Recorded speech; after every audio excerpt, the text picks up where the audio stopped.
Viraka JATAKA. Oh, have you seen, etc. This story the master told, while living at Jetavana monastery, about imitating the Buddha. When the elders had gone with their followers to visit Devdatta, the master asked Sariputra what Devdatta had done when he saw them. The reply was that he had imitated the Buddha. The master replied, "Not now only has Devdatta imitated me and by that come to ruin.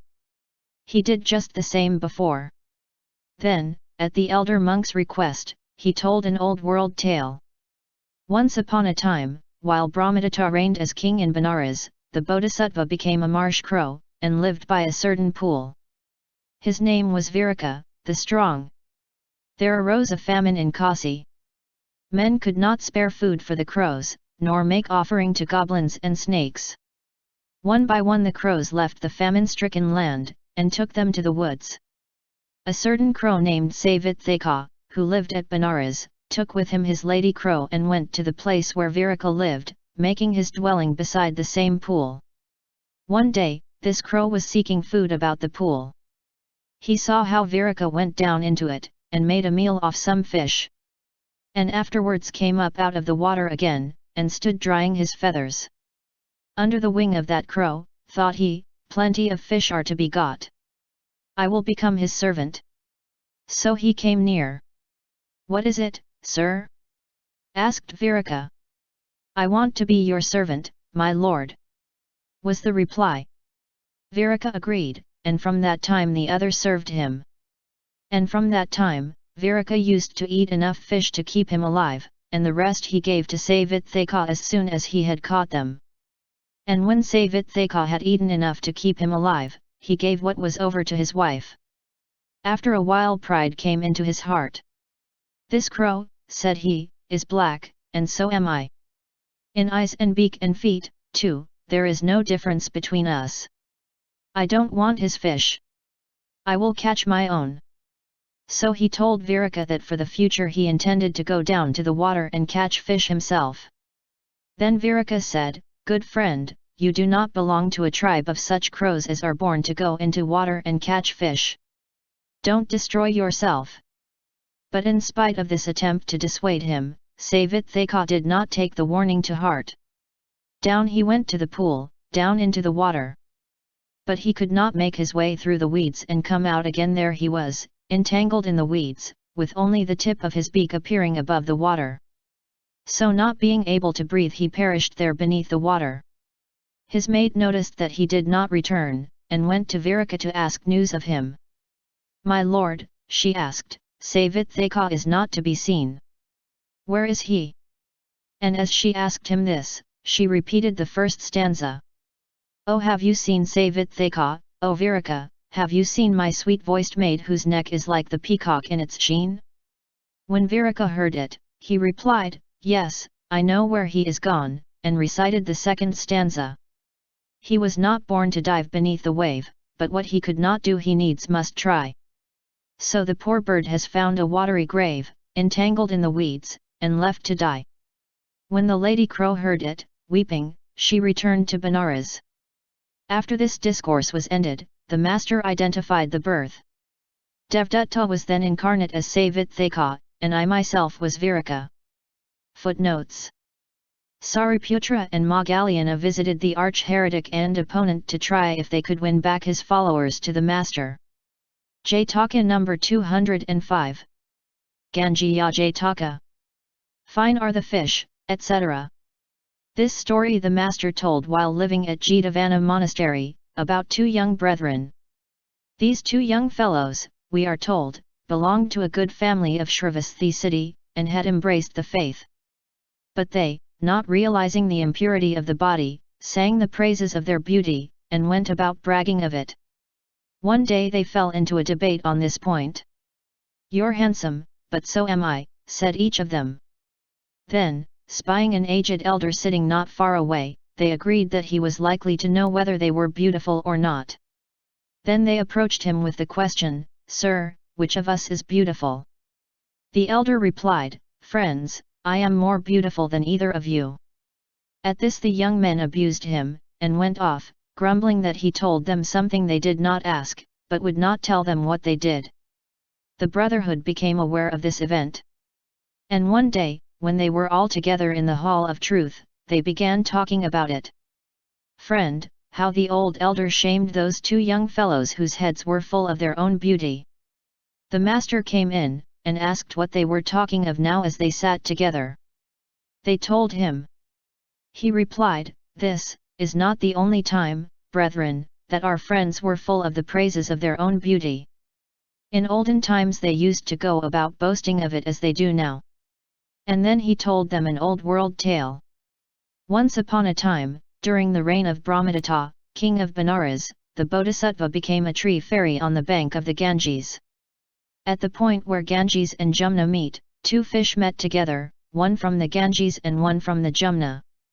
"I am beautiful," said one, "and so are you." And then they fell to quarreling about their beauty. Not far from the Ganges they saw a tortoise lying on the bank. "The fellow shall decide whether or no we are beautiful," said they. And they went up to him. "Which of us is beautiful, friend tortoise?" they asked, "the Ganges fish or the Jumna fish?" The tortoise answered, "The Ganges fish is beautiful, and the Jumna fish is beautiful. But I am more beautiful than you both." And to explain it, he uttered the first verse. "Fine are the fish of Jumna stream, the Ganges fish are fine, but a four-footed creature, with a tapering neck like mine, round like a spreading banyan tree, must all of them outshine." When the fish heard this, they cried, "Ah, you rascally tortoise! You won't answer our question, but you answer another one." And they repeated the second verse. "We ask him this, he answers that." Indeed a strange reply. By his own tongue his praise is sung. Like it not, not I. When this discourse was concluded, the master identified the birth. In those days the young brothers were the two fish, the old man was the tortoise, and I was the tree fairy who saw the whole thing from the Ganges bank. JATAKA number 206. Kurajiyamiga JATAKA. Come, tortoise, etc. This story the master told at Valuvana, about Devdutta. News came to the master that Devdutta was plotting his death. "Ah, brethren," said he, "it was just the same long ago. Devdutta tried then to kill me, as he is trying now." And he told them this story. Once upon a time, when Brahmadatta was king of Benares, the bodhisattva became a deer, and lived within a forest, in a thick vegetation near a certain lake.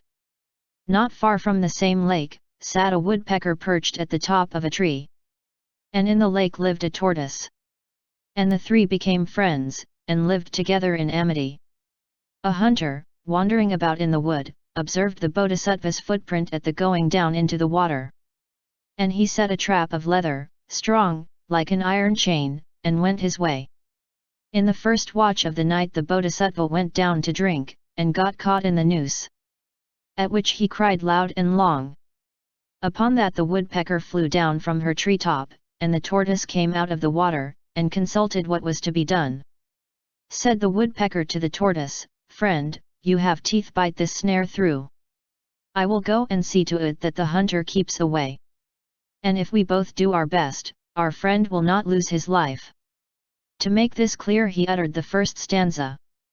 "Come, tortoise, tear the leather snare, and bite it through, and of the hunter I'll take care, and keep him off from you." The tortoise began to gnaw the leather thong. The woodpecker made his way to the hunter's living. At dawn of day the hunter went out, knife in hand. As soon as the bird saw him start, he uttered a cry, flapped his wings, and struck him in the face as he left the front door.